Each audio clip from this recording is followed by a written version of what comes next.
President Abraham Lincoln, the 16th President of the United States.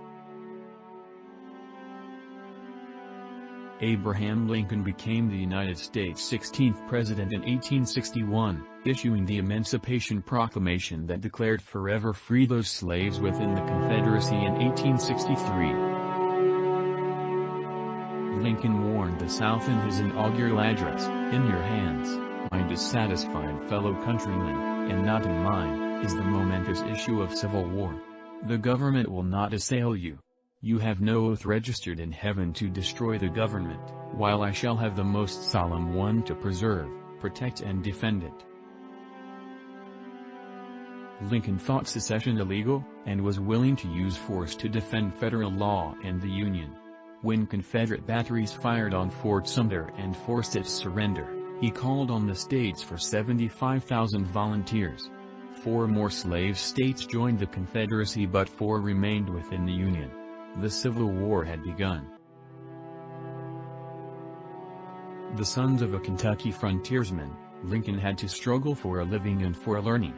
5 months before receiving his party's nomination for president, he sketched his life. "I was born February 12, 1809, in Hardin County, Kentucky. My parents were both born in Virginia, of undistinguished families, second families, perhaps I should say. My mother, who died in my 10th year, was of a family of the name of Hanks. My father, removed from Kentucky to Indiana, in my 8th year. It was a wild region, with many bears and other wild animals still in the woods. There I grew up. Of course when I came of age I did not know much. Still somehow, I could read, write, and cipher, but that was all." Lincoln made extraordinary efforts to attain knowledge while working on a farm, splitting rails for fences, and keeping store at New Salem, Illinois. He was a captain in the Black Hawk War, spent 8 years in the Illinois legislature, and rode the circuit of courts for many years. His law partner said of him, "His ambition was a little engine that knew no rest." He married Mary Todd, and they had 4 boys, only one of whom lived to maturity. In 1858 Lincoln ran against Stephen A. Douglas for senator. He lost the election, but in debating with Douglas he gained a national reputation that won him the Republican nomination for president in 1860.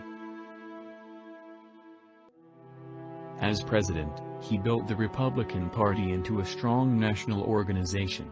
Further, he rallied most of the Northern Democrats to the Union cause.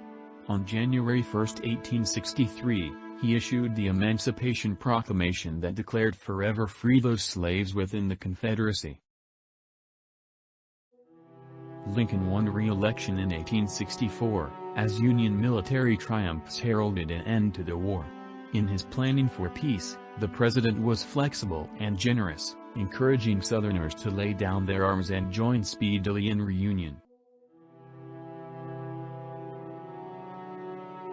The spirit that guided him was clearly that of his second inaugural address, now inscribed on one wall of the Lincoln Memorial in Washington, D.C., "With malice toward none, with charity for all, with firmness in the right, as God gives us to see the right, let us strive on to finish the work we are in, to bind up the nation's wounds."